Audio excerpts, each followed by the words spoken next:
সবার যদি মাথায় ঘিলু থাকে, মাথায় যদি কিছু থাকে, সেই আন্দোলনকে সমর্থন করবে। বিকজ আমার এই স্বাধীন সুন্দর সার্বভৌমত্ব বাংলাদেশে একটা মেয়ে সে হেঁটে যাচ্ছে, তাকে নিয়ে রেপ করা হচ্ছে, ধর্ষণ করা হচ্ছে, এটা আমি কেউই চাই না। এটা যেন বন্ধ হয়, সেজন্যই কিন্তু আমরা নতুন বাংলাদেশের জন্য যুদ্ধ করেছি। এখন যদি আমরা এই বর্তমান স্বরাষ্ট্র উপদেষ্টাকে জিজ্ঞাসা করি বা তাকে যদি বলি যে আমার একটা বোন আজকে সে রাতে বের হবে না, যদি একটা বোনকে যদি বলা হয় যে তুমি বের হও না, তাহলে ওই বোনও কিন্তু আমার বিরুদ্ধে কলম ধরবে, আমার বিরুদ্ধে কণ্ঠস্বর চালু রাখবে যে this is my country, this is my opinion, এটা আমার ডিসিশন, আমি একা বের হব, আমি রাতে বের হব না, সকালে বের হবে, সেটা আমার ডিসিশন। আমার একটা বোন সে বের হবে, সকল বোন তো স্টুডেন্টরা, কেউ কেউ ক্লাস করে, কেউ কেউ অফিস করে, তার অফিস শেষ হয় 9টায় 10টায়, তাহলে সে কি সুন্দরভাবে তার বাসায় যেতে পারবে না? এটার দায়িত্ব নিরাপত্তার জন্য তো আমার গভর্নমেন্ট আছে। সে যদি এই রিসেন্টলি 2-4 দিনের ভিতরে যে ঘটনাগুলো ঘটলো, কয়টা ধর্ষককে আপনি শাস্তি দিয়েছেন বলেন?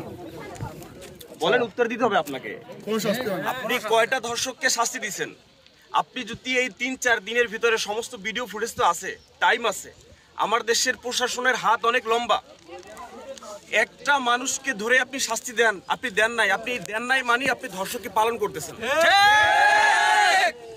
3-4 দিনের ভিতরে অনেক ধর্ষণ হয়েছে আমার দেশে, আপনি একটা ধর্ষককে ধরতে পারলেন না। আপনি একটা ধর্ষককে ধরে ধর্ষকের মেডেল স্ট্যাম্প বরাবর গুলি করেন। আজকে যদি হাসিনা দেশে থাকতো, আপনাকে আমাকে বুকে গুলি করতো, তাহলে আপনি ধর্ষককে ধরে গুলি করতেছেন না কেন?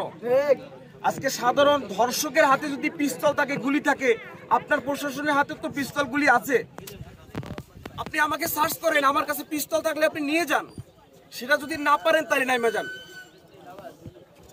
আপনি ধর্ষককে শাস্তি দিতে যদি না পারেন, তাহলে আপনি চেয়ার ছেড়ে দেন, যে শাস্তি দিতে পারবে ওনাকে বসান। আমার দেশের মা বোন যদি নিরাপত্তায় না থাকে, আজকে আপনার মেয়েকে ধর্ষণ করলে তো আপনি কান্নাকাটি শুরু করে দিতেন ভাই। তাহলে আমার দেশের অন্য মেয়েরা যে ধর্ষিত হয়, এটার কি কোনো মূল্য নাই? তাদের মান সম্মান নাই? তাহলে আপনি খুঁজতেছেন না কেন? আপনি একটা ধর্ষককে ধরে পিলারে টানাচ্ছেন না কেন? টানাই আপনি শাস্তি দিচ্ছেন না কেন? সুতরাং সারা বাংলাদেশের মানুষকে বলবো, আপনারা এখন আওয়াজ তুলুন, কথা বলুন।